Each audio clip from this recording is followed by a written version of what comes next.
Se puede perder la vida eterna. Vamos a ver algunos grupos de ejemplos. El primer caso que vamos a ver va a ser 6 circunstancias distintas. El primero, lo que llamamos los simpatizantes, como se decía antes, o los que quieren venir y compartir las tareas y la vida del Evangelio y de la Iglesia, pero realmente no llegan muy profundo. Mateo 4:3. Mejor voy a leer el último versículo de abajo, el versículo 13. Vean la importancia que Jesús le dio a esta parábola, la única en la cual dice esto. Dice, les dijo Jesús, ¿no entienden ustedes esta parábola? ¿Cómo pues entenderán todas las demás?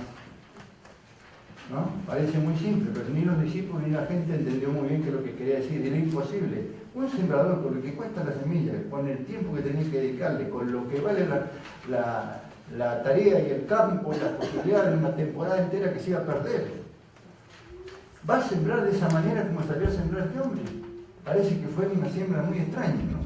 Sin embargo, el Señor quería que entendieran, porque esto dice, yo voy a sembrar, pero primero voy a preparar la tierra y voy a sembrar en el lugar donde corresponde, no en todos lados, ¿no? Esto es lo que Dios hace y que es distinto a lo que hacemos los sembradores humanos.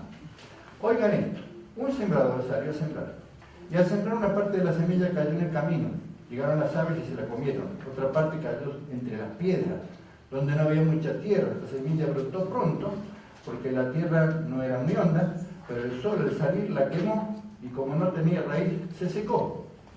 Otra parte de la semilla cayó entre las espinas, y las espinas crecieron y la ahogaron, de modo que la semilla no dio resultado, no dio grano. Pero otra parte, 25% de si dividimos todo en 4, no sé si en cantidad de semillas, pero por lo menos en distintos terrenos, 4 terrenos distintos mencionan. Cayó en buena tierra, creció dando una buena cosecha, algunas espigas dieron 30 granos por semilla, otras 60 y otras 100. Entiendan esta parábola, dice, porque es muy importante. Esto es lo que quiere decir la parábola, dice Lucas 8, 11, 14. La semilla representa el mensaje de Dios. ¿Recuerdan toda la forma que Dios habla, que hablamos al principio? Y la parte que cayó en el camino representa a los que oyen este mensaje, en la naturaleza, en los 10 mandamientos, en una bendición, en un castigo, en alguna parte escucharon. Manasés, pongámosle allí, estaba escuchando, oye el mensaje. Pero viene el diablo y se lo quita del corazón, para que no crean y se salven.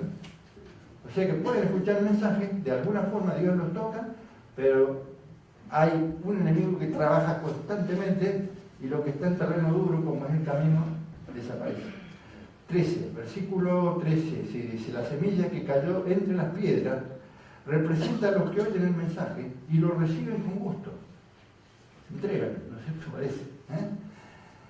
Pero no tienen suficiente raíz. Crecen por algún tiempo, pero a la hora de la prueba fallan. 14. La semilla que cayó entre los espinos representa a los que escuchan, pero poco a poco se dejan ahogar por las preocupaciones, las riquezas y los placeres de la vida, de modo que no llegan a dar fruto. ¿Recuerdan la enorme cantidad de texto que leímos sobre el fruto? Por supuesto que el fruto no es total en la planta, desde que nace, ¿no es cierto? Va creciendo y va desarrollándose y va siendo podada, como recordaríamos con algunos hermanos, no solamente de pecado, sino también de muchas cosas que hacen que la planta no dé fruto, porque está muchas cosas que impiden que el cristiano vaya dando fruto, porque está atado por cosas que tienen que ser cortadas por Dios. Entonces, después empieza a dar fruto y cada vez más. Esa planta da 30, 60, 100, ¿no es cierto? Esa planta es una planta que tiene una tierra quebrantada, tierra adecuada, y llegó la semilla hasta el lugar donde tenía que llegar.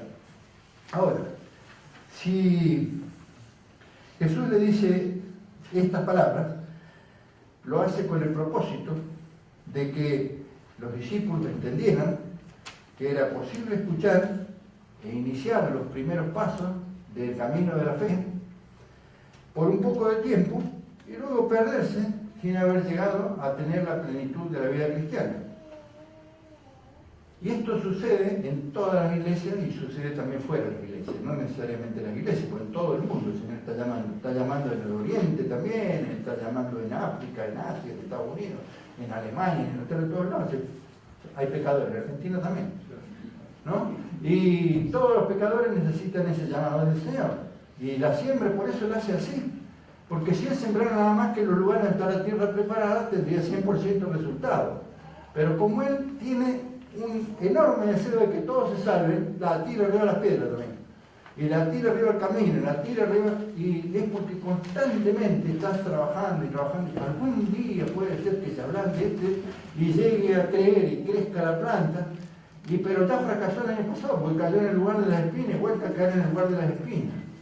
Y hace 2 años cayó entre las piedras y creció un poquito y se fue. El Señor dice, no, yo no me desanimo, voy a seguir sembrando. Y voy a seguir poniendo, y voy a seguir gastando toda la palabra de Dios que haga falta. El Padre, que es el sembrador, va a seguir poniendo la semilla, porque no se cansa de sembrar, porque nos ama y nos está buscando siempre. Ya empezó, bueno, voy a seguir poniendo la semilla porque esto no va a durar mucho. La próxima vez, capaz que va a andar mejor. Esa es el amor y la misericordia del Señor. Dios sigue sembrando, sembrando y sembrando. Por tanto, el que está unido a Cristo, solamente el que está unido a Cristo, el que está en Cristo, es una nueva criatura. Está dando frutos, está dando resultados. El Espíritu empieza a hablar con él y empieza a decirle, Abba Padre, porque ya se empieza a amar al Señor, porque ya creció la plantita para alabarlo. También empezó a sentir el Espíritu hablando en su corazón, diciéndole, sos un hijo de Dios. También empezó a dar todos estos frutos que leímos recién, poquito, a lo mejor no todo lo que podría dar, pero está empezando, está cambiando, ya no es el mismo de antes. Y también, ¿no es cierto?, está pudiendo decir lo que dice la Biblia es cierto. Yo soy una persona que tiene una vida nueva. Las cosas viejas pasaron, ya están todas hechas nuevas, están cambiadas. Bueno, este caso de la gente que son simpatizantes y que no son por lo tanto gente que permanezca en el camino del Evangelio, son gente que el Señor está llamando y que va a seguir llamando. Y que por ahí se van a apartar, van a venir un tiempo, van a crecer, hasta se van a bautizar a lo mejor, después se van a ir, pero el Señor va a seguir dándole y dándole y dándole hasta que su misericordia consiga llevarlos al camino del Señor. Y si no, el endurecimiento será de la misma persona que dirá, no quiero ser nada más que piedra, no quiero ser nada más que camino. Y por lo tanto, el Señor Dios no tendrá forma ya de hacer algo por ellos, como veremos después en otros versículos más adelante. Dios sigue sembrando, pero los frutos no llegan. Tal vez es tierra que debe ser quebrantada y regada a largo tiempo, no sabemos. Pero en algún momento, Él que tiene más paciencia y misericordia que nosotros puede quebrantar un corazón duro y transformarlo por el poder del Evangelio y la obra de Cristo. Otro grupo de gente, la semilla que cayó en la buena tierra, son las personas que con corazón bueno y dispuesto escuchan y hacen caso del mensaje, permanecen firmes y dan una buena cosecha. Esta es la semilla que cae en buena tierra. 2 Corintios 5:17, si alguno está unido a Cristo, es una nueva persona, las cosas viejas pasaron y se convierten en algo nuevo. Se puede perder la vida eterna. Grupo 2, las mentes cerradas. Jesús nos habló de esto también. Dice, estos ya no son un caso igual. Cada caso lo vamos mostrando un poquito más grave que el otro. Son 6 casos. El segundo. Juan 2:23 dice, mientras Jesús estaba en Jerusalén, en la fiesta de la Pascua, muchos creyeron en Él, al ver las señales milagrosas que hacía. Pero Jesús no se confiaba en ellos porque los conocía a todos. Juan 8:30, otro lugar. El anterior a Juan en el capítulo 2, en el capítulo 8. Cuando Jesús dijo esto, muchos creyeron en Él. Varios lugares dicen San Juan, muchos creyeron en Él. Jesús le dijo a los judíos que habían creído en Él, si ustedes se mantienen fieles a mi palabra, serán de veras mis discípulos. No solamente creyentes en mí, sino mis discípulos, que es distinto. Conocerán la verdad y la verdad los hará libres. Está bien, buen lindo texto. Sin embargo, vean qué condiciones tenía este tema. Juan 8:42, ahí a seguidilla, nomás 10 versículos más adelante. Siguen hablando con Jesús, estos que querían ser discípulos. Se querían hacer discípulos, eran candidatos a discípulos, pero reaccionaron muy mal. Porque discutieron con Jesús, se pusieron nerviosos, hasta se enojaron, se pusieron rabiosos, dice, en algún momento. No estaban listos para entregarse a Jesús. ni siquiera para seguir escuchándolo. Lo insultaron y lo trataron de endemoniado y trataron de apedrearlo. Vean qué discípulos se había juntado Jesús en esa oportunidad. Hizo su predicación, llevó la semilla, la sembró y se encontró con un montón de gente de estas características. Dice, Jesús les contestó, si de veras Dios fuera su Padre, ustedes me amarían, pero yo vengo de Dios y aquí estoy. Y hay una cosa que nosotros tenemos que tener en cuenta. Si de veras Dios es mi Padre, yo tengo en mi corazón un amor distinto hacia Dios que no tenía antes y que no es natural, viene de parte del Espíritu Santo. Dice, porque yo vengo de Dios y aquí estoy. ¿Ustedes recuerdan cuando dice que el mismo Espíritu da testimonio a nuestro Espíritu? Inmediatamente, tanto en Romanos como en Gálatas, dice, por eso decimos, Abba Padre. Los dos versículos son los dos lugares donde está en el Nuevo Testamento. La ternura del amor hacia el Padre es una cosa generada por el Espíritu Santo y están las personas que realmente han encontrado el camino y están viviendo el camino del Señor. Me amarían, dijo Jesús, porque yo vengo de Dios y aquí estoy. No he venido por mi propia cuenta, sino que Dios me ha enviado. ¿Por qué no pueden entender ustedes mi mensaje? Así, ¿cómo tan fácil de no lo pueden entender? Lo que pasa es que hay mucha rebelión en el espíritu humano y en nosotros también. ¿Cuántas veces Dios quiere decirnos, no sigas haciendo tonterías? ¿Por qué te alejas? ¿Por qué te desvías del camino de la fe? ¿Por qué no me obedeces si esto es peor para vos? Vas a pagar la consecuencia de todo eso. Y sin embargo, el espíritu humano es rebelde, es muy rebelde esa tarea de Satanás. No he venido por mi propia cuenta. ¿Por qué no pueden entender ustedes mi mensaje? Pues simplemente porque no pueden escuchar mis palabras. El padre de ustedes es el diablo. Ustedes le pertenecen y tratan de hacer lo que él quiere. Eso le dijo Jesús a sus discípulos de esos días ahí en Jerusalén, que no eran sus discípulos sino creyentes. Los judíos le dijeron entonces, 8:48, tenemos razón cuando decimos que eres un samaritano y que tienes un demonio. Jesús le contestó, no tengo ningún demonio. A Jesús lo trataron de endemoniado. Lo que hago es honrar a mi Padre, en cambio ustedes me deshonran a mí. Juan 8:58, un poquito más adelante, Jesús le contestó, les aseguro que yo existo desde antes que existiera Abraham. Yo soy el Hijo de Dios. Entonces ellos tomaron piedras para apedrearlo, pero Jesús salió del templo. Pero, perdón, una cosa. Aquí le dice directamente que ustedes son los hijos del diablo. A los creyentes, eso que tenían en Jerusalén. A los creyentes. Que eran creyentes que no querían obedecer ni hacerse cargo de nada. Solamente querían ser libres, pero no en la libertad con que Cristo quiere dar. ¿No? Ellos salieron, dice la Biblia, 1 Juan 2:19, gente que era creyente y que se fueron. Ellos salieron de entre nosotros porque en realidad no eran de lo nuestro. Este texto hay que tenerlo muy en cuenta. Es un texto que explica la mayoría de las situaciones de gente que abandona el camino del Señor. O son interesados, o son gente que intelectualmente querían entender todo, pero como no lo entendieron y no les entró en la cabeza, fue una contradicción muy grande y se fueron. ¿No? Aunque se haya llegado hasta el bautismo inclusive, acá se aplica esto, en realidad no eran de los nuestros. Porque si lo hubieran sido, se habrían quedado con nosotros. Pero sucedió así para que se viera claramente que no todos son de los nuestros. Lucas 8:15 dice, la semilla que cayó en buena tierra, son las personas que con corazón bueno y dispuesto escuchan y hacen caso del mensaje, permaneciendo firmes y dan una buena cosecha. Está clarito, por eso dice Jesús que esta parábola es la más importante. Si no entendemos esta, no entendemos cómo puede ser tantas otras parábolas con cosas que nos parecen dudosas. Porque el Señor está llamando por todos lados, insistiendo por todos lados, pero hay solamente algunos que tienen el corazón quebrantado, la buena tierra, y algunos los llamó 3, 4 veces, los sembró todos los años, y no daba resultado. Pero un año, bueno, le metió un bombazo antes y llegó el momento de la siembra y ya no había más piedras, eran toda tierra fresca y buena, y recibieron a Jesús, se entregaron, dejaron de pensar, de discutir, de hacer análisis matemáticos y sociales y espirituales y judiciales para decidir si van a seguir a Cristo, y simplemente dijeron, Señor, te amo, me has amado a mí, yo me entrego a vos, te doy mi vida, quiero que tu gracia me transforme, y el corazón cambió y tu vida desde ese día cambió también. La verdadera forma de llegar a Cristo es tierra quebrantada, corazones con corazón bueno y dispuesto, que escuche y hace caso al mensaje. y permaneciendo firmes dan una buena cosecha. Hay una constante siempre en eso. Escuchan el mensaje, obedecen mis mandamientos, creen en la palabra. No dice que somos hijos de Dios, o sea, cristianos, porque creímos en Él. Tenemos que obedecerlo, Claro. decirle, y obediencia ante todo. Hay algo que es muy interesante que dicen muchos autores. Dicen, hay un tipo de fe que es la que produce un creyente genuino.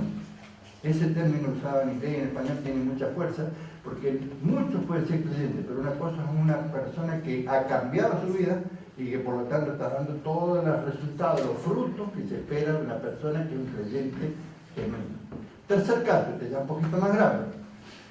Miembros de la iglesia que practican el pecado. Están en la Biblia. 1 Juan 3, 6 al 10. Estos otros anteriores eran los simpatizantes o los que fueron ahí a Jerusalén y se quisieron hacer creyentes de Jesús, pero realmente no funcionó la cosa. En cambio, acá en 1 Juan habla de otra gente. Dice, así pues, todo aquel que permanece unido a él no sigue pecando. O sea, practica el pecado, vive pecando permanentemente, o continúa en el mismo pecado como si no hubiera pasado nada.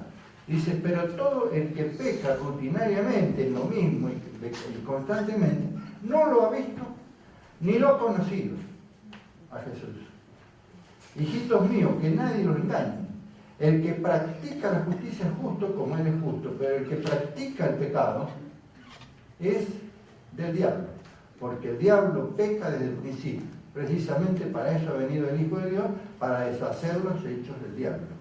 O sea que puede haber situaciones, y existen estas situaciones, y nosotros diríamos, pero al final se cansaron y se fueron. Sí, pero se fueron porque buscaron alguna excusa para irse, pero nunca fueron verdaderos convertidos, porque practicaban regularmente pecado y no les remordía la conciencia, no les molestaba lo más mínimo, el espíritu no trabajaba en ellos, Dios no les hacía pensar de otra forma y ni siquiera daban fruto de nueva vida. Sigamos leyendo. Segunda Pedro, para no leer solamente de ese mismo, sino en el libro de Pedro, dice así, pues los que han conocido a nuestro Señor y Salvador Jesucristo y han escapado así de las impurezas del mundo, si se dejan enredar otra vez en estas cosas y son dominados por ellas, quedan peor que antes. Hubiera sido mejor para ellos no haber conocido el camino recto que después de haberlo conocido, apartarse del santo mandamiento que les fue dado. ¿No? Han profundizado la cosa, llegaron un poco más lejos todavía, porque dice que conocieron a nuestro Señor y Salvador Jesucristo y escaparon de la impureza del mundo durante un tiempo. La plantita sacó poquitas raíces, o alguna de estas casos que Jesús enseñó y dijo, esta es la principal parábola. Esta no prendió y pareció, pero realmente Dios que mira el corazón dijo, no, todavía no está, acá falta el sembrar de nuevo. Entonces, es muy probable que a uno de estos le dé una viaga que quede tendido en la lona con la peor de enfermedades, problemas familiares, de situaciones de las que vengan, para que verdaderamente profundice las raíces en una tierra bien quebrantada y vuelva hacia el camino del Señor y sea verdaderamente salvo y cambie su vida como Dios quiere que cambie. Porque se metió y pareció y se hizo como creyente y estaba entre nosotros, pero verdaderamente no quiso dejar las cosas de antes. Son dominados por ella y quedan peor que antes, dice, cuando vuelven al camino de atrás. Es como la persona que tiene un vicio y deja el vicio, ¿no es cierto?, deja ese hábito, pero cuando vuelve de nuevo a ese hábito está peor que antes. Dice la Biblia que Jesús dijo, en una vida se limpió de un demonio que estaba molestando, ¿no es cierto?, un corazón, y quedó la casa limpia, pero nada lo ocupó. Y cuando se enteró ese demonio, fue a mirar, estaba vacío, no estaba nadie adentro. Y se trajo otros 7 con él para ocuparlo, para darme a entender la vida de que simula ser cristiano, pero no llega realmente a amar al Señor, a vivir en el Señor y a empezar a dar frutos progresivamente. De nueva vida puede terminar estando después peor que antes. Aún así, el Señor, que es Dios de amor y de misericordia, sigue tirando la semilla, sigue buscando y algún día puede terminar rescatando. Una pregunta. ¿Sería entonces la salvación se pierde? Sería como, o sea, Estos no están salvados. Una frase errada, porque Claro. directamente nunca la tuvo. No, acá en este caso no la ha tenido. En el versículo anterior creo que está la respuesta a todo lo que estamos viendo. Por eso eso digo, no es que la salvación la perdió, nunca la tuvo. Nunca la tuvo, exactamente. Entonces no. Dice, ellos en realidad salieron de nosotros, pero en realidad no eran de los nuestros. Porque si hubieran sido, se habrían quedado con nosotros. Pero sucedió así para que se viera claramente que no todos son de los nuestros. Hasta acá no hemos visto en ningún caso que podríamos decir, este tal vez fuera de los nuestros. Pero vamos a ir viendo casos que se empeoran, ¿eh? Hebreos 12:6 es otra forma de ver esto con más claridad. Si hubiera sido un creyente, dice la Biblia, versículo 8 acá dice, pero si Dios no les corrige a ustedes como corrige a todos sus hijos, entonces ustedes no son hijos legítimos. Dice, porque el Señor corrige a quien Él ama y castiga a quien Él recibe como hijo. Si una persona se vuelve al camino del pecado, del mal, de los vicios, de las costumbres o de la negación interior de la comunión con el Señor, y se puede empeorar mucho, y si él no es un creyente, no va a sentir que Dios le tira la oreja y lo trae de vuelta. En cambio, si es un creyente, puede sentir una sacudida de la gente, porque dice que es grave. La maestra se enojó, dice, si Dios no los corrige a ustedes como corrige a todos sus hijos, entonces ustedes no son hijos legítimos. 7. Ustedes están sufriendo para su corrección. Dios los trata como hijos cuando están pasando por un momento, y eso es una garantía casi, el saber que estamos viviendo una experiencia en la cual nos hemos amargado, nos hemos avergonzado, nos hemos sentido muy mal porque hemos fallado en el camino del Señor, hemos llorado amargamente como le pasó a Pedro, ¿no es cierto? Ese momento es que una señal más de Dios que somos hijos, porque el Espíritu Santo nos ha rescatado y nos ha tirado la oreja, nos ha pegado una buena paliza para que nosotros volvamos al camino. Pero si pasan las cosas y seguimos haciendo y cada vez las hacemos peor y estamos peor que antes y Dios no hace nada, entonces no sos un hijo, sos simplemente un simpatizante, un interesado, alguien que quiere entrar en el camino de la salvación, pero nunca fuiste salvo, estás en el camino de la perdición y tu destino eterno no es el cielo, aunque hayas estado en la iglesia y hayas sido bautizado. Ahora, ¿qué pasa? Eso no significa que no hay oportunidad, no, el solo hecho que estemos acá juntos esta tarde quiere decir que Dios todavía te ama y te está llamando. Y te dice, mira, cambia, porque si no, o te doy la verdad o no soy hijo. Hijitos míos, les escribo estas cosas para que no cometan pecado. Aunque si alguno comete pecado, tenemos ante el Padre un defensor, que es Jesucristo, y Él es justo. Jesucristo se ofreció en sacrificio para que nuestros pecados sean perdonados, y no solo los nuestros, sino los de todo el mundo, por las dudas, para que no quede ninguna duda, que acá no hay ninguna excluida. Pero ¿qué dice acá? Dice, le escribo estas cosas no para que ustedes puedan divertirse, por hacer las cosas livianamente, para que no cometan pecado. Si cometemos, porque el diablo, que es muy astuto, nos hace caer en algún pecado, y pasa todo, y me pasó a mí, le debe haber pasado a ustedes, que cometemos pecado, tenemos a Jesús, que es nuestro abogado, tenemos que ir a pedir perdón. Tenemos que decir, la sangre de Jesucristo, su Hijo, me limpia todo pecado. ¿Para quién era ese texto? No era para los inconversos, era para los creyentes. Si andamos en luz, como Él está en luz, tenemos comunión entre nosotros, y la sangre de Jesucristo nos limpia de todo pecado. Gracias a Dios por eso. Si no, estaríamos fritos realmente. Tendríamos que estar dependiendo permanentemente de estar cuidando nuestra salvación con temor y temblor, que sí debemos hacerlo, porque así nos enseña la Biblia que debemos hacerlo, pero debemos hacerlo con la tranquilidad. Que si cometemos un pecado, nos damos cuenta que hemos pecado, nos arrepentimos como la Biblia enseña que debemos arrepentirnos, con deseo incluso de reparar el pecado, la falta, y afrontar la vergüenza y todos los cargos que eso signifique. Si ese pecado ha sido corregido y perdonado por Cristo, ha sido tan perdonado como todos los pecados que tuvimos antes de ser salvos.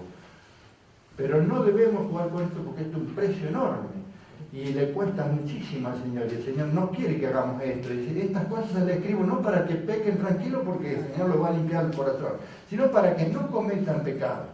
Y si alguno comete pecado, Señor, líbranos, pero pasa, todos los días tenemos que decirle, Señor, me pongo en tu presencia para que limpies mis faltas. Una buena forma de pedirlo, pero con corazón verdaderamente arrepentido y examen de posición. Tenemos ante el Padre un defensor, que es Jesucristo, y Él es justo. Bueno, Se puede perder la vida eterna. Cuarto grupo, más grave ya. Líderes de la iglesia que viven en pecado. ¡Ja! Acá no se trata simplemente de los creyentes. Los líderes, dice. Mateo 7, 20 al 23. De modo que ustedes los reconocerán por sus acciones, dijo Jesús. Poco después de decir, por sus frutos los conoceréis, dice este texto está en el Sermón de la Montaña. No todos los que me dicen, Señor, Señor, entrarán en el reino de los cielos, sino solamente los que hacen la voluntad de mi Padre Celestial, o sea, los que obedecen la guía, la dirección de Dios, porque tienen nueva vida. Pero dicen, Señor, Señor, igual, pero no van a entrar en el reino de los cielos. Aquel día muchos me dirán, Señor, Señor, nosotros comunicamos mensajes en tu nombre, éramos predicadores. Y estuvimos dando clases de...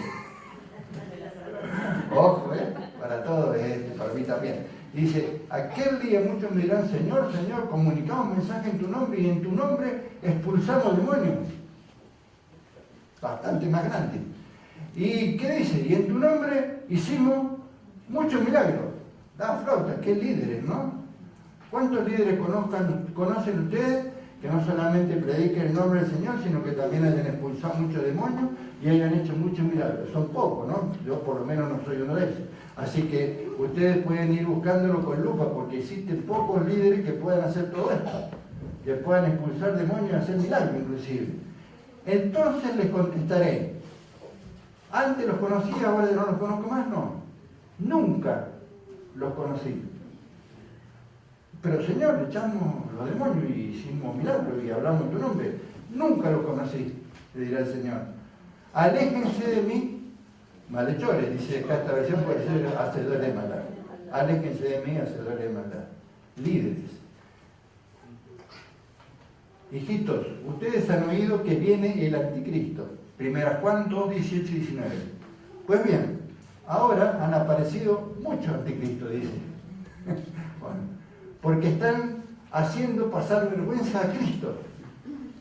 En iglesias llamadas cristianas, donde ustedes que han visto todo eso, pueden sentir que esa gente que habla de Cristo, que hace en nombre de Cristo muchas tareas, que tienen a Cristo en la cruz por todos lados, dice, han aparecido muchos anticristos. Por eso sabemos que es la última hora. Ya lo decía Juan en aquellos tiempos, ahora está peor. Ellos salieron de entre nosotros, y acá está el texto que hemos leído antes, y está para este grupo, pero no eran de los nuestros. Y Jesús dice, nunca lo conocí. Porque si lo hubieran sido, se habrían quedado con nosotros, pero sucedió así para que se viera claramente que no todos son de los nuestros. Líder cristiano. Es una advertencia que corre toda la línea desde los simpatizantes hacia arriba. Apostasía. Esto es un grado mayor todavía. Definición teológica, no de la Biblia, sino de los diccionarios de teología, es que es el abandono total de la fe cristiana por parte de alguien que ha recibido el bautismo, aunque no abrace otra creencia. El abandono total de la fe cristiana por parte de alguien que ha recibido el bautismo, aunque no abrace otra creencia. Nosotros el bautismo no lo consideramos en esa forma como el comienzo del camino de la salvación. Nosotros tenemos primero el arrepentimiento, la nueva vida, la salvación, para después ser bautizados. Pero sería el abandono total del camino cristiano por alguien que había empezado y que formaba parte y que tenía muchas enseñanzas y muchas cosas propias del cristianismo y que decide voluntariamente abandonar totalmente la fe. Hebreos capítulo 6 y Hebreos capítulo 10 son dos capítulos que yo no tengo las explicaciones totales, les voy a dar algunas opiniones, pero está dividido profundamente el espíritu, el ambiente cristiano en estos temas, ¿no es cierto? De los que parecen señalar la posibilidad de que verdaderos creyentes perdieran la salvación. Desde entrada les digo que mi concepto es que estos tampoco eran creyentes, no eran salvos. Pero como vamos a leerlo, vamos a decir, pero parece mentira que no sea salvo con todas esas cosas. A mí no me ha dado nunca tanto crecimiento a la vida cristiana como la que menciona acá, y sin embargo estos no eran creyentes. Lo mismo pasa con el otro grupito que hablamos recién de los líderes.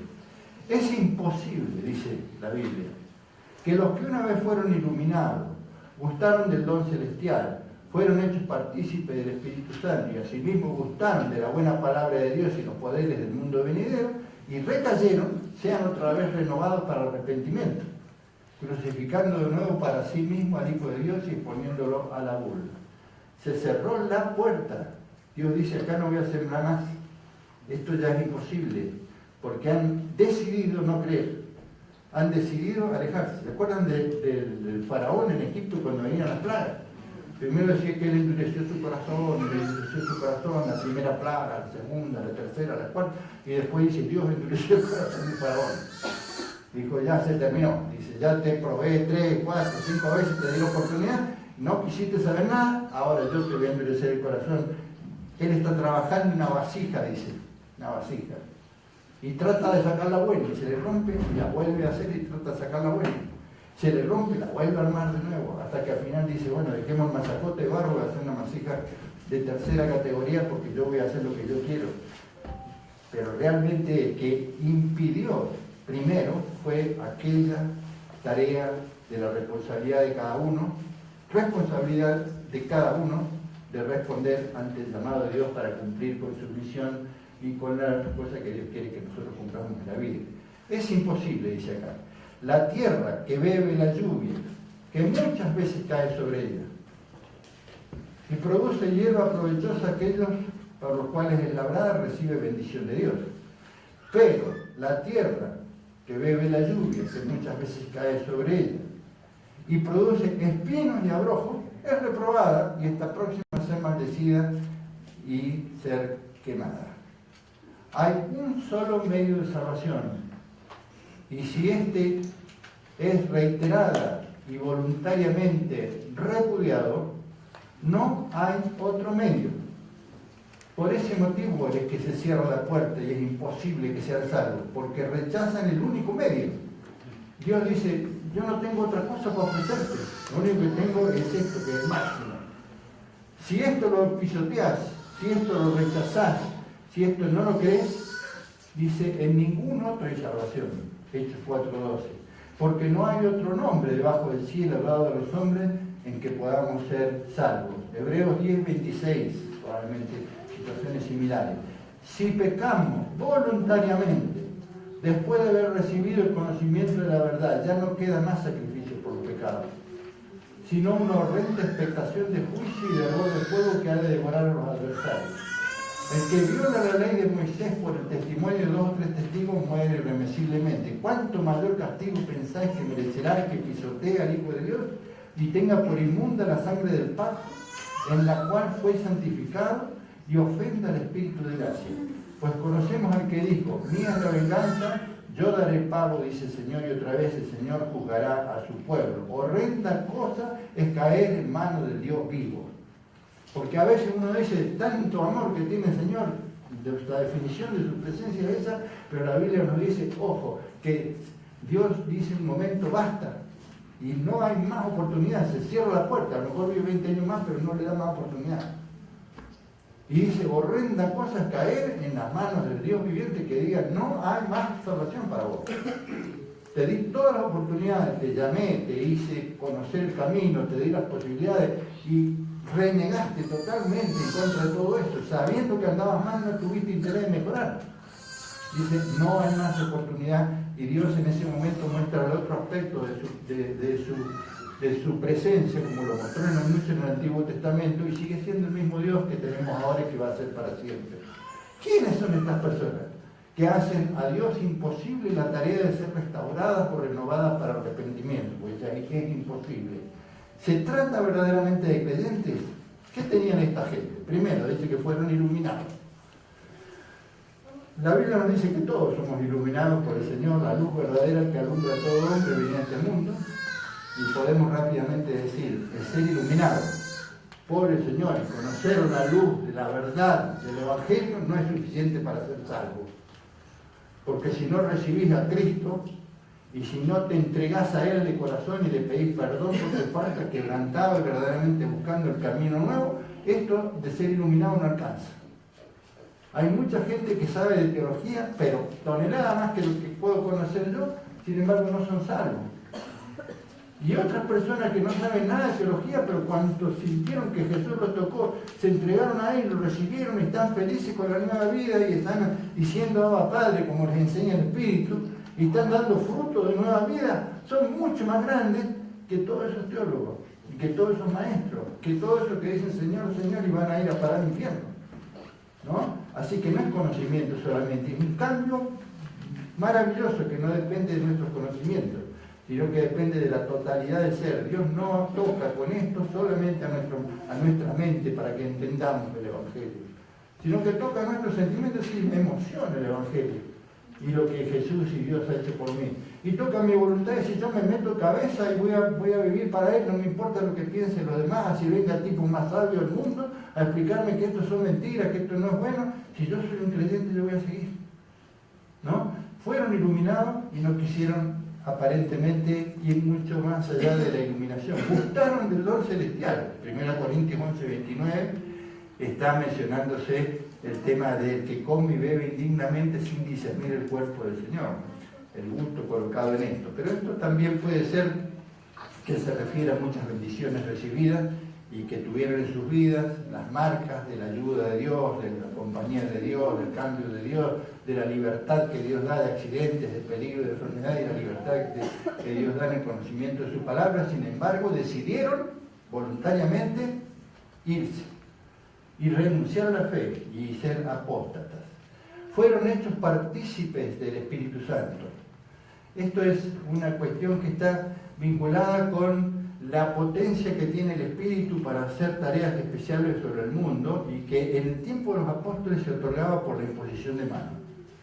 Si nosotros buscamos en Hechos capítulo 8 vamos a encontrar una historia de un mago que había ahí en la ciudad de Samaria que se llamaba Simón. Y Simón dice que creyó y después se bautizó y estaba todo el tiempo con los discípulos. Y cuando vio que los discípulos hacían que la gente recibiera el don del Espíritu Santo imponiéndole las manos, dice que vio que la gente le hacía tanto bien y que la gente se sentía cómoda, que él, que era un mago, quiso hacer lo mismo. Y dijo, yo les doy plata, ustedes díganme cómo se hace para transmitir el Espíritu Santo. Está la historia ahí en Hechos capítulo 8. Y entonces el apóstol le dice en ese momento, que estaba Felipe, creo que estaba en ese momento, o alguno de los discípulos que habían ido de Jerusalén que estaban haciendo esta tarea, le dicen a Simón, Simón, estás metido en la más grande negrura, vos no sos creyente, vos estás camino al infierno. Dice, si crees que vas a comprar y vender las cosas de Dios con plata, el dinero te ha enceguecido, dice, y estás pensando que sos un líder, estás pensando que sos una persona importante, y estás en la última y más pobre miseria. Dice, no sos líder, ni sos importante, ni delante del ojo de Dios, ni siquiera sos salvo, aunque vos seas uno de este grupo. Que Dios te libre. Y él les dijo, oren por mí para que no sucedan todas esas cosas que me han dicho. Si ustedes quieren después, más tiempo, no quiero tenernos mucho tiempo acá, vean ese pasaje de Hechos 8 y van a entender por qué ser partícipes del Espíritu Santo tampoco es una señal suficiente como para decir, soy salvo. Que hayas hablado en lengua, que hayas tenido posición de hacer milagros, que hayas tenido señales y cosas especiales del Espíritu Santo, no es suficiente para decir, esta persona es salva. Puede ser una persona perdida camino al infierno y que tenga esos dones también.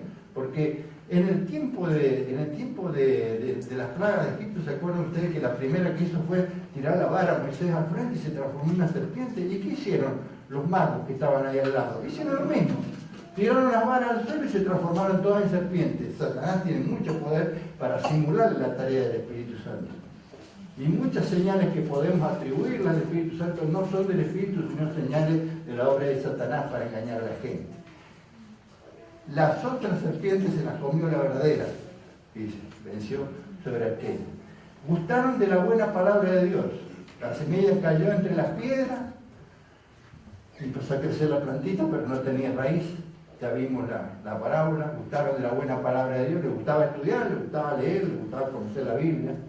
Podían enseñar, podían practicarla, pero un día se dieron vuelta. Y los poderes del mundo venidero.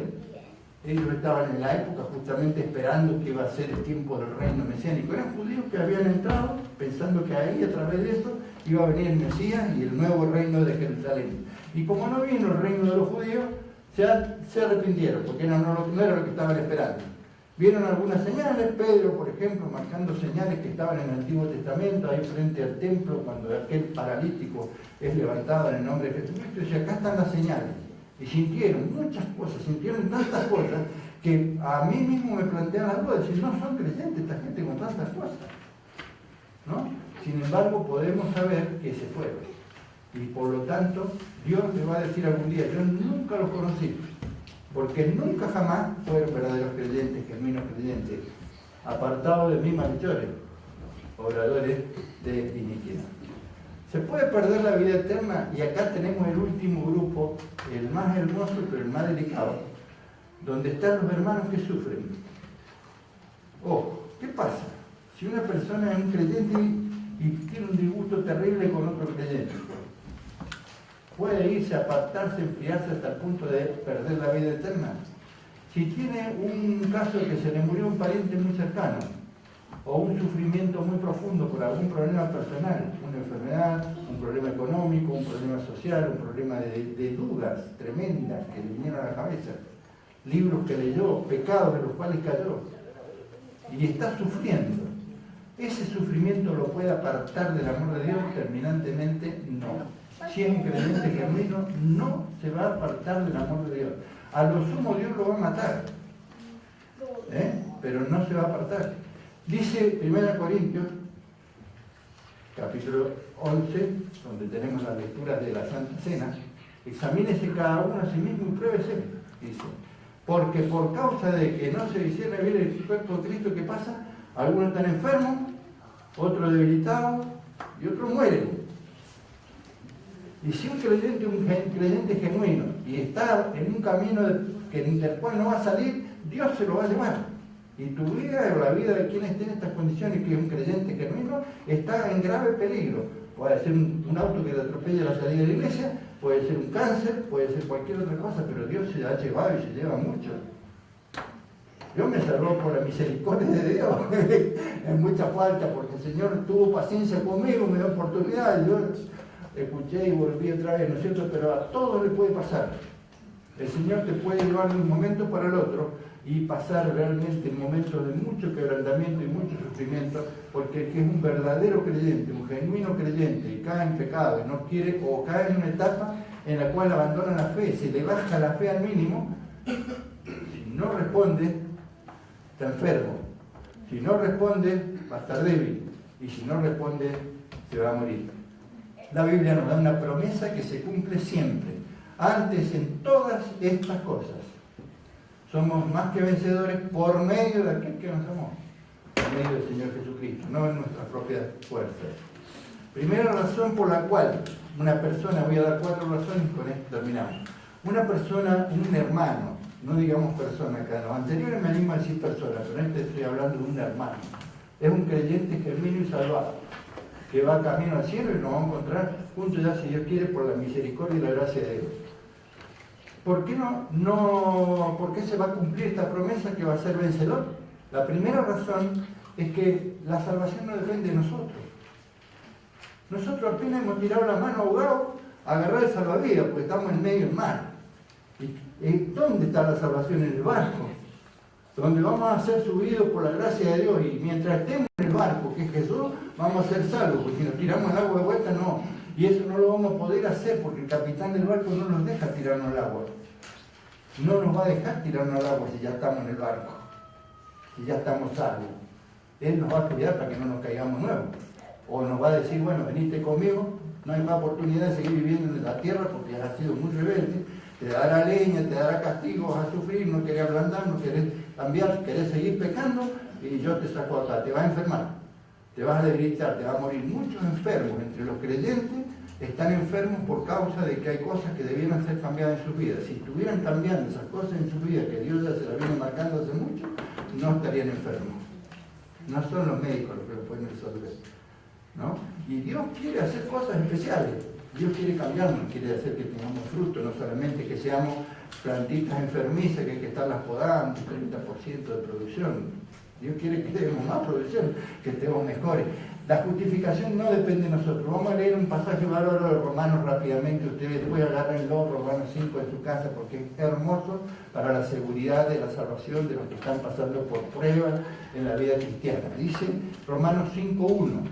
Justificados pues por la fe, ¿tenemos qué? Tenemos paz para con Dios por medio de nuestro Señor Jesucristo. Primera cosa, estás en medio de la tormenta, en el terremoto, en el vendaval, en el huracán, que parece que se va a llevar todo lo que tenés y tu vida va a quedar como la de Job, totalmente en la lona y lleno de sarna inclusive, y tu señora diciéndote muérete y maldice a Dios. En esa circunstancia, si estás justificado por la fe, tenés paz con Dios por medio de nuestro Señor Jesucristo. Segundo, Romanos 5:2. Por quien también tenemos entrada por la fe a esta gracia en la cual estamos firmes. Es el Señor el que mantuvo firme a Job, es el Señor que mantiene firme a los que están siendo sacudidos por la tormenta. No sos vos, está en el cielo la cosa. Porque si nuestra fe solamente fuera la única forma de salvarnos, estamos fritos, porque la fe nuestra dice que baja a veces como la nafta de un tanque, que nos va a quedar sin nafta en medio del desierto. Y de ahí cómo seguimos. Pero sin embargo arriba se está produciendo el cuidado. Ya nos metieron en el barco.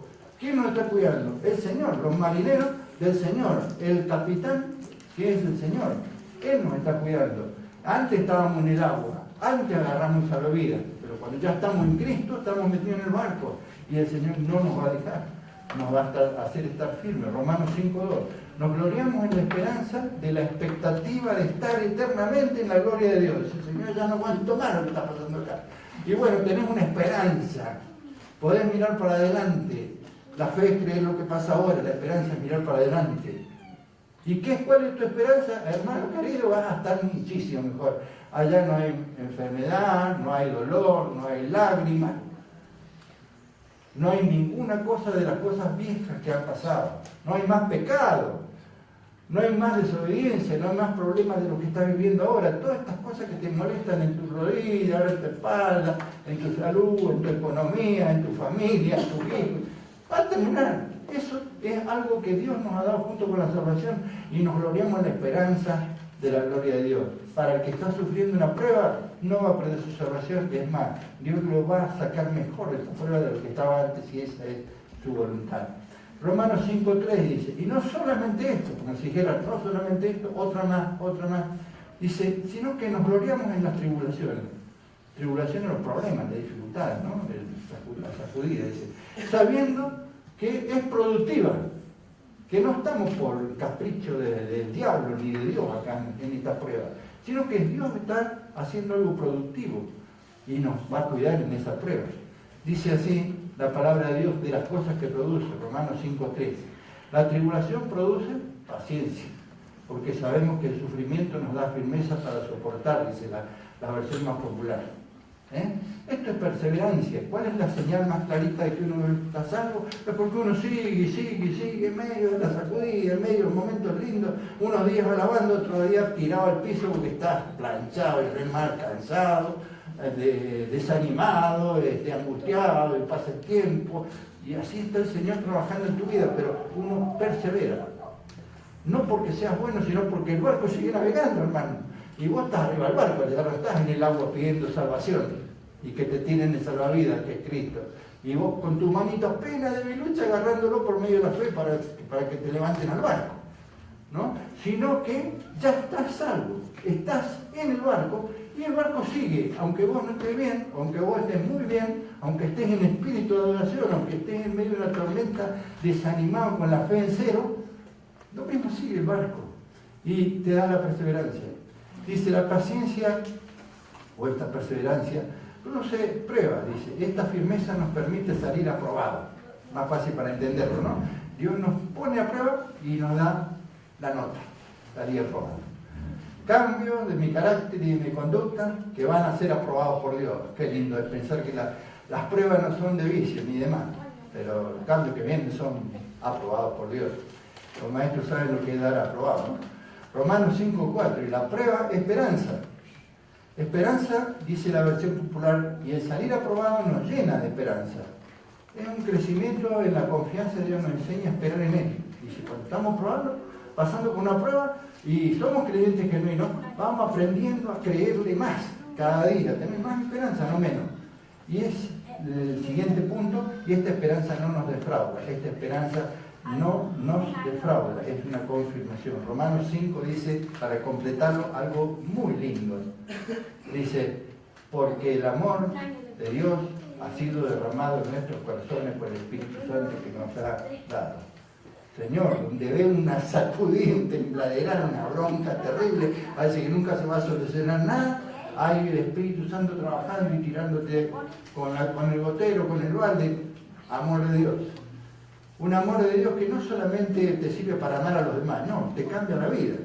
Porque ya no sos el mismo de antes, sos una persona que aprende a amarse a sí misma, inclusive como Dios quiere, y a respetarse a sí misma y a crecer como una persona con toda la dignidad de un hijo de Dios y un seguidor de Jesucristo, además de todos los efectos que hace en el mundo que nos rodea.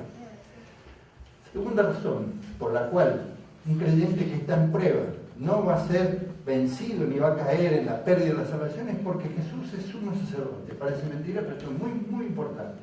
Hebreos 4:14, esto aprendí con un Calvino, miren ustedes, en una posición distinta. Por tanto, ya que Jesús es el Hijo de Dios, tenemos un gran sumo sacerdote que ha atravesado los cielos. Aferrémonos a la fe que profesamos. Aferrémonos a la fe que procesamos.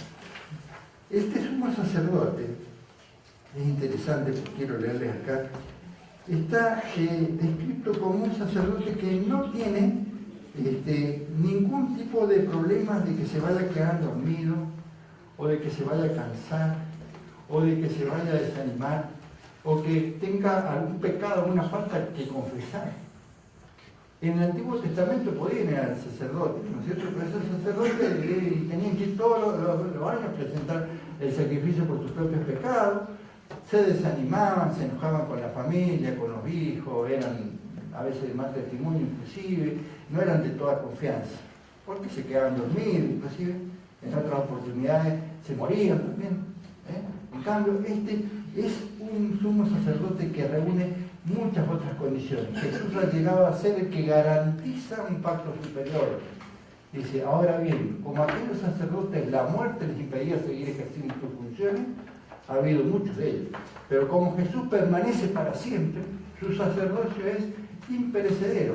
Necesitas un pastor en los cielos, un sacerdote en los cielos, un intercesor en los cielos, uno que sea puro, limpio y perfecto, que Dios siempre lo escuche. Ya está. Él es nuestro sumo sacerdote. Si la tormenta viene pesada y fuerte, no tengas miedo, porque Él está ya en el cielo haciendo la tarea de su pastor. Jesús es el buen pastor su vida da por las ovejas. Pero como Jesús permanece para siempre, su sacerdocio es imperecedero. Por eso también puede salvar por completo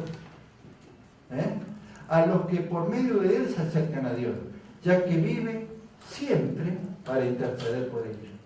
¿Ven qué fantástico que es esto? Que Jesús, ¿qué ocupación tiene ahora? Está allá en el cielo orando por nosotros, hablando a Dios por nosotros, diciendo por nombre cada uno, decir, a fulano tal, Señor, sabes que lo veo un poquito flojo, lo veo un poco desanimado, no tiene mucho interés por la palabra, está mal en la oración, está mal en el testimonio, está con un conflicto terrible con algún otro hermano, con alguna otra persona, o está viviendo un momento de prueba con su familia. Señor, te ruego por ese muchacho, porque ya tiene el tanque casi vacío, no le alcanza la fe, pero yo soy el que respondo por él. Así que por favor, voy a pedirte que me lo cuides. Nos convenía tener un sumo sacerdote así, santo, irreprochable, puro, apartado de los pecadores y exaltado sobre los cielos. Este es nuestro buen pastor, que su vida da por nosotros. El Señor Jesús está haciendo esa tarea en el cielo. ¿A usted le parece que hace falta que hagamos algo más nosotros en la tierra? Solamente agradecerle, adorarle y decirle, Señor, gracias, que te encontré un día, gracias que me quebrantaste y que me salvé y que puedo seguir en tu camino, porque ahora estoy formidable, tengo un blindaje que está por encima de todos los demás, con el cual yo siento tranquilidad en medio de las pruebas. Seguís en el camino porque el Señor es tu sumo sacerdote, un sumo sacerdote que permanece para siempre, en resumen.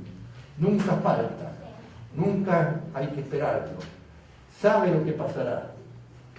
Ese es nuestro sumo sacerdote y lo dice la Biblia, lo acabamos de leer.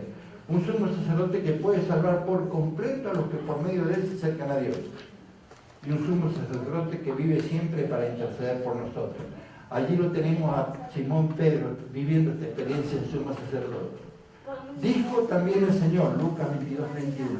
Simón, Simón, mira que Satanás lo ha pedido a usted para sacudirlo como si fuera trigo. Esto era poquitas horas antes de la crucifixión. Y Pedro dijo, Señor, pues sabe que yo soy el machazo, no, a mí no me toca, dice, yo voy a estar al lado tuyo en las buenas, en las malas, hasta el final, si es que es necesario dar la vida, la voy a dar la vida. No hay ninguna forma que Satanás pueda sacudirme y hacerme apartar del amor que yo siento por vos. Era creyente. Pero Jesús le dice, yo estoy orando por vos. Estoy rogando por ti para que no te falte, ¿qué? La fe. Hermano, creyente, sí, podemos llegar a ser, no hay tanto. Que no te falte la fe. Podría haber dicho, Señor, estoy orando por vos para que no te falle el presupuesto el fin de mes, que alcancé a llegar bien. Sería una buena oración, ¿no? Es decir, a lo mejor en un momento lo hace. O para que tu familia no haya problemas, inconvenientes y no haya tanta discusión en la casa. O para que te lleves bien con el pastor, o para que no tengas problemas en la iglesia. Pero el Señor dice, una sola cosa estoy pidiéndole a Dios el Padre. Él sabe orar mejor que nosotros, ¿no? Nosotros, lo dice la Biblia, no sabemos orar como conviene. Pero el Espíritu cambia nuestras oraciones y las lleva al cielo como Dios quiere que las llevemos. ¿Y por qué cosa oraba Jesús? Nada menos que por esto. Dice, yo hice la fe, lo estoy pidiendo por vos. Le digo, dice, porque te veo muy valiente, muy corajudo, pero tenés una fe que está podrida. Dice, cualquier empujón te la va a bater y te va a quedar sin nada. Y así pasó. Tú, cuando te hayas vuelto a mí, ayuda a tus hermanos a permanecer firmes. Oh, ¿y qué pasó? Pocas horas después, estaba sentado ahí en un fogoncito, en el patio, el sumo sacerdote, y Jesús ya lo estaba empezando a maltratar, y viene una sirviente y le dice, este me parece que es del grupo de los seguidores de Jesús. Y dice, no, nunca tuve nada que ver, se fue para otro lado, ¿no? Y después dice, otro viene de nuevo y dice, me parece que este tiene tonadita de Galilea, dice, debe ser del grupo de los discípulos de Jesús. Y empezó a jurar y a maldecir, decir que él no tenía nada que ver, que no lo conocía, que nunca lo había visto, que no sabía quién era. 3 veces, ¿no? Y Jesús pasó por ahí y lo miró. Dice, antes que cante el gallo, que me agarras 3 veces, le había dicho Jesús. Y Señor, pero yo soy el número 1 de los discípulos, la piedra de la iglesia, acá está puesta la iglesia, si encontrar un líder más importante que ese, avísame. Sin embargo, dice, yo estoy orando por vos para que no te falte la fe. Y la fe se le había ido al pozo, porque no quería exponerse y ya no era más creyente en ese momento. Era como todo lo que habían negado anteriormente. Pero un chiquitito quedaba. ¿Por qué? Porque él era bueno, y porque era un buen muchacho, y porque era pescador y había andado 3 años con Jesús. No, porque Jesús había orado por él. Y porque Dios le había dejado un poquitito de la fe. Y cuando Jesús lo miró, esa fe creció de nuevo y dijo, qué vergüenza, qué papelón, y salió llorando afuera. ¿No? Porque Dios le había dado un poquitito de fe, no porque él recuperó lo feo, empezó a hacerse mejor, o cambió, o se arrepintió, no. Jesús había orado por él, Dios le contestó a Jesús y Pedro se salvó. No hace falta un sumo sacerdote. Si no tuviéramos a alguien tan bueno intercediendo por nosotros en los cielos, nosotros estaríamos en una condición mucho más lamentable. Tercera razón, ya además de ser, y son 2 más que faltan y ya me falta, perdón, me pasé 5 horas. Porque Dios perfecciona nuestra fe. Ese es otro motivo por el cual uno pasa por prueba. Primera Pedro 1.7 dice así, el mismo Pedro, ¿no? Que hablábamos recién. Dice, porque la fe de ustedes es como el oro. Dice, su calidad debe ser probada por medio del fuego. La fe que resiste la prueba vale mucho más que el oro, el cual se puede destruir. De manera que la fe de ustedes, al ser así probada, merecerá aprobación, gloria y honor cuando Jesucristo aparezca.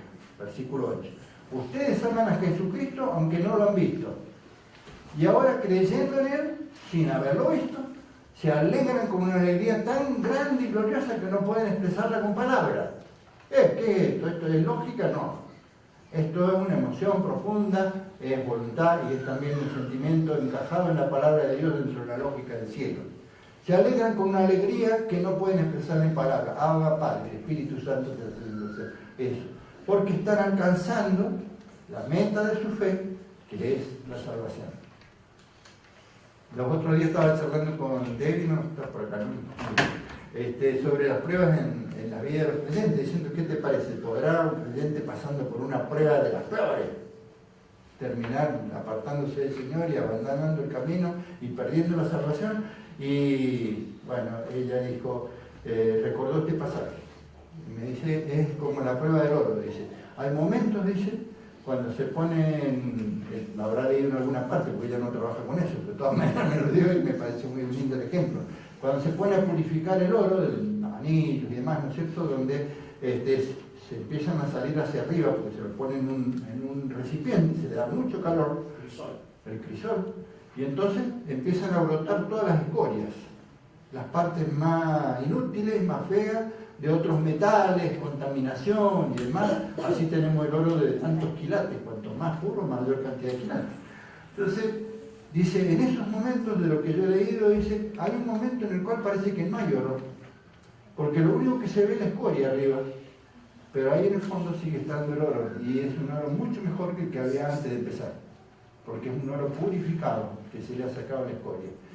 Una razón por la cual vienen las pruebas es porque Dios usa las pruebas para perfeccionarnos como creyentes. Y después de la prueba, dice el apóstol, lo dice Pedro, después que yo pasé por esa prueba, les aseguro que he cambiado. Y después me tocaron otras más, dijo, pero cada vez que pasa, dice, somos probados. Y es mucho más precioso que el oro, el resultado de cada una de esas pruebas. La cuarta y última es muy bonita, ¿no? Tenemos como firme y segura ancla del alma, una esperanza que penetra hasta detrás de la cortina del santuario, lo más alto del cielo, hasta donde Jesús, el precursor, ya entró con nosotros. Qué importante es tener una buena ancla. Generalmente el ancla se tira para abajo, en el mar, para que el barco quede quieto en medio de la tormenta, pero esta se tira para arriba. Y no se tira hasta la luna, o hasta el sol, o hasta el cielo, o si te quiero hasta el cielo. No, más allá de todo lo que nosotros podemos imaginar dentro del área espiritual de Dios, está el Señor y nuestra ancla está prendida a Él. La cadena es irrompible y no hay ninguna cosa ni en los cielos, ni en la tierra, ni debajo de la tierra, ninguna cosa creada que nos pueda apartar del amor de Dios que es Cristo Jesús, Señor nuestro, porque el ancla está metida allá, ¿no? Entonces nosotros podemos tener seguridad que este último grupo es un grupo de creyentes genuinos que nunca, por ningún motivo, van a poder perder su salvación. Y si por algún motivo Satanás los zarandeó tanto que no pudieron soportar, y las pruebas y las dificultades los llevaron a alejarse del camino del Señor, y están entrando en el camino de la rebeldía, tengan cuidado, porque el Señor no los va a dejar, aunque sean muertos, pero se los va a llevar a su presencia para salvarlos eternamente. Esto es el conjunto, ¿no? Hay muchas preguntas, yo sé, y podemos irlas haciendo y pensando, pero yo doy gracias a Dios de la posibilidad de presentar algo que a mí me inspira adoración, ¿no? Tenemos una salvación tan grande, ha costado tanto, y no hay ninguno que esté afuera, es para todos. Y cuando estamos en el barco, estamos en Cristo, y si estamos en Cristo estamos elegidos, y si estamos elegidos podemos cumplir con todas las misiones del barco, porque nuestra misión ya no es la de salvarnos del medio del mar con un salvavidas, sino que ya nos tiraron el salvavidas, subimos al barco, estamos con Cristo y vamos camino a la eternidad con la esperanza eterna de salvación. Que Dios nos bendiga esta clase.